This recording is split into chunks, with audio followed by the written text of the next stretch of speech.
Bismillahirrahmanirrahim. Alhamdulillahi rabbil alamin. Wassalatu wassalamu ala ashrafil anbiya'i wal mursalin, nabiyyina wa habibina Muhammadin sallallahu alaihi wasallam wa ala alihi wa ashabihi wa sallam tasliman kathira ila yawmiddin. Shikues të nderuar, ju përshëndes të gjithë dhe në përshëndetjen e bukur islame. Assalamu alaikum wa rahmatullahi wa barakatuh. Paqja, bekimi, mirësia dhe mëshira e Allahut të madhëruar qoftë mbi të gjithë ju. Shikues të nderuar, në vijimësi të ciklit tonë të emisioneve aty ku shkelën profetët, sot ne do të flasim në një specifik të veçantë, i cili është vendi ku besimtarët muslimanë, të cilët shkojnë për haxh ose për umre, shkojnë në këtë vend dhe përgatiten për të shkuar në Mekë. Veshin ihramin, veshin rrobën e bardhë, në të cilin besimtarët musliman anë e këndbotës vishen me një mantel për të bërë barazia absolute midis mbretit, të pasurit, të varfrit dhe njeriut nevojtar, të gjithë me një rrobë të bardhë. Le të vazhdojmë të ndjekim emisionin tonë të përgatitur me anë të materialeve filmike për të kuptuar se çfarë ndodh në Mikat dhe ç'është Mikati dhe çfarë duhet të kryejë besimtari musliman ditën që shkon në këtë vend.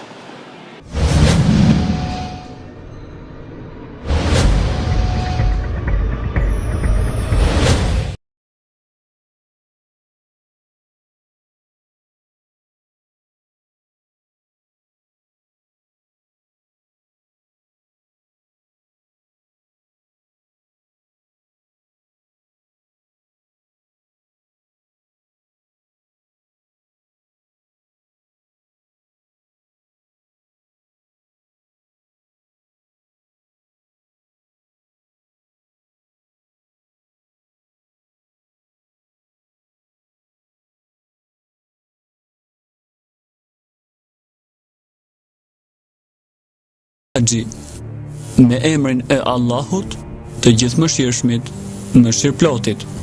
Haxhi është një prej detyrimeve që ka muslimani në jetë. Ai kryhet në 3 mënyra dhe secila mënyrë i ka rregullat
që të merrni gusul dhe të lyheni me erëra të mira dhe po ashtu të shkurtoni mustaqet, thonjt si dhe të pastroni sqetullat dhe vendet intime, ndërsa sa i përket femrave, ato nuk duhet të parfumohen. Pasi të keni bërë pastrimet e sipërpërmendura, mashkulli vesh një rrobë të përbërë nga 2 pjesë, njëra nga mesi e poshtë, tjetra nga mesi e lartë.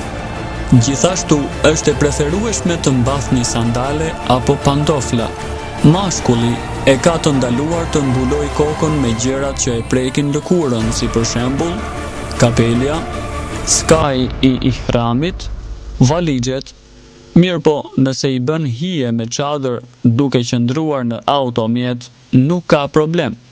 Apo nëse bart valixhen në kokë nuk është mëkat.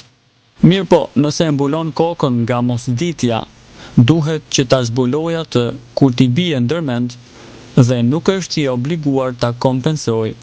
Femrat mund të veshin çfarëdo lloj veshje që dëshirojnë prej rrobave vetëm me kusht që të mos ia tërheqin vëmendjen të tjerëve.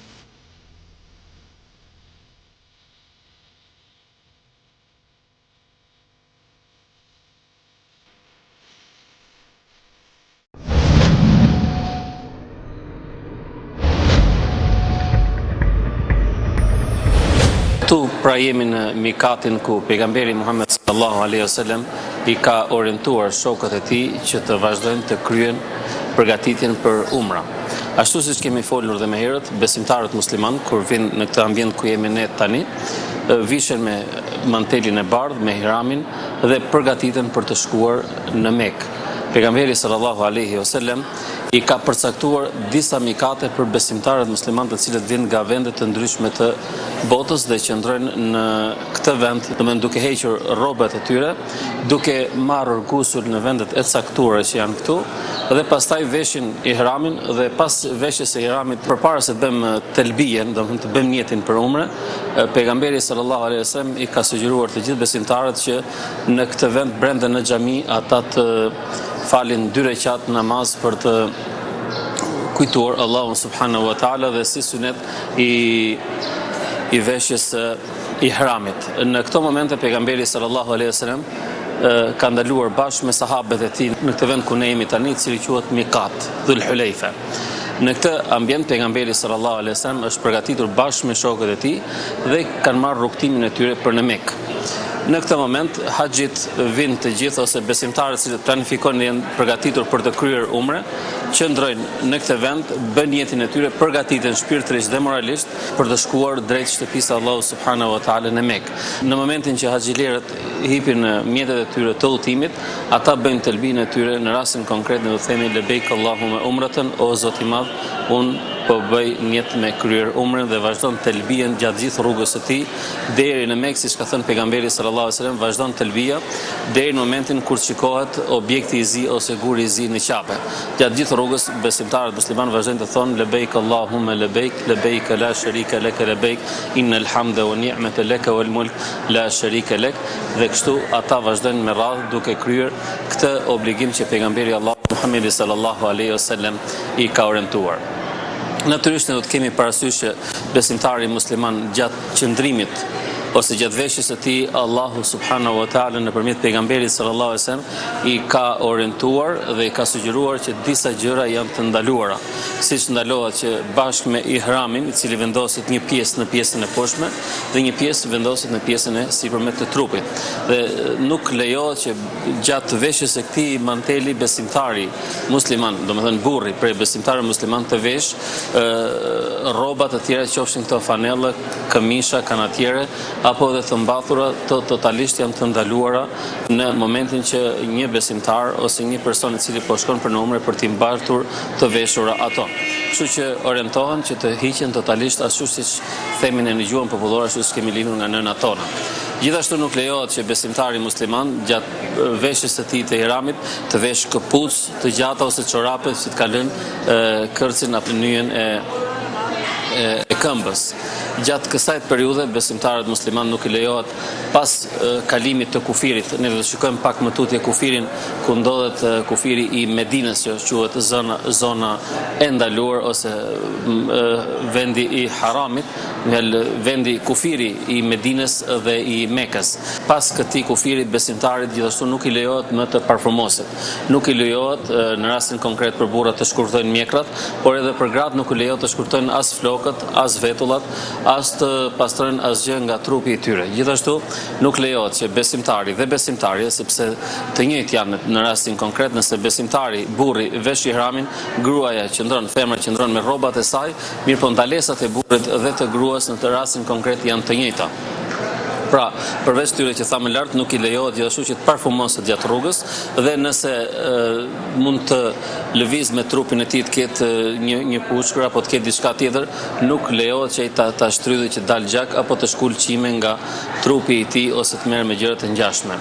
Në këtë lloj forme pejgamberi sallallahu alajhi wasallam I ka orientuar besimtarët musliman të vazhdojnë rrugtimin e tyre drejt Mekës së nderuar, siç do të vazhdojmë dhe ne me programin ton në vazhdim. Tani le të vazhdojmë rrugën tonë më tutje për të parë se si besimtarët musliman e veshin ihramin, vendin dhe ambientin dhe ne pak më herët kemi thënë që forma e besimtarëve që vinë nga Medina për të udhëtuar për në Mekë, ata vishën këtu me ihram, ndërsa persona dhe besimtarët e tjerë që vinë me avion dhe destinacioni I tyre për të zbritur është në Xhide, atëherë ata do ta veshin ihramin e tyre në avion, siç do të tregojmë pak më vonë. Le të vazhdojmë rrugtimin ton në përgatitjen e këtij reportazhi për filmin ton.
Pas jemi veshur me ihramin dhe bëjmë lutjen që na ka mësuar pejgamberi Muhammed sallallahu alaihi wasallam, shprehjen lebeik Allahumma o Zoti I Madh, planifikoj të kryej umrën dhe pastaj vazhdojmë duke thënë lutet tradicionale të pejgamberit Muhammed sallallahu alaihi wasallam, lebeik Allahumma lebeik la sharika lak, lebeik dhe kështu vazhdojmë deri në fund. Lutem Allahu subhanahu wa taala që të na pranojë këtë lutje.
Sa të arrish në Qabe.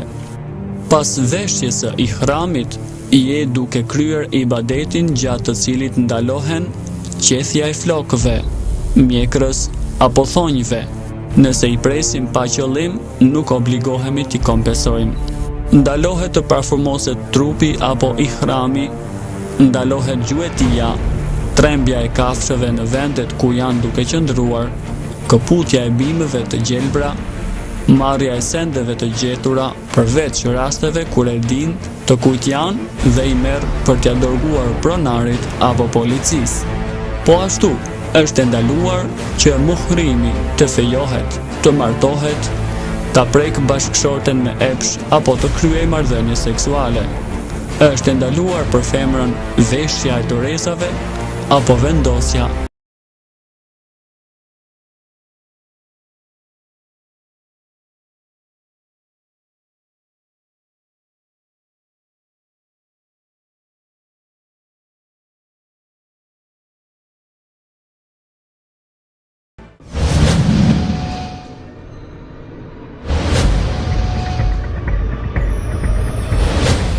Shikues të nderuar, ashtu siç e ndoqëm nga pamjet filmike, Allahu subhanahu wa taala, krijuesi i gjithësisë, ai që krijoi universin, ai që solli profet, ai që solli Ademin alayhis salam, ai që solli Isain alayhis salam, ai që solli Ibrahimin alayhis salam, ai që i solli mbar profetët, udhëzues dhe udhërfyes në rrugën e drejtë, kërkon dhe orienton drejt barazisë absolute.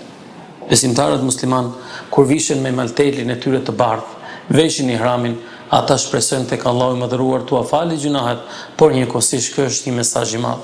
Të gjithë besimtarët mblidhen nga anët e ndryshme të botës, veshin një pëlhur të bardhë, e cila nuk është e shtrenjtë, e cila ka një çmim të pranueshëm, mirë po barazia është një rregull dhe disiplinë islame. Elusim Allahun subhanahu wa taala që të na orientojë në rrugën e drejtë, na bëj njerëz të barabartë midis barabartëve në këtë dynja, na mundsoj që dhe ne me njerëzit të punojmë, të bashkëpunojmë me ta, ashtu siç na ka urdhëruar Allahu subhanahu wa taala. Deri në takimin e ardhshëm, assalamu alaikum wa rahmatullahi wa barakatuh. Paqja, bekimi, mirësia dhe mëshira e Allahut të Madhëruar qoftë mbi të gjithë ju.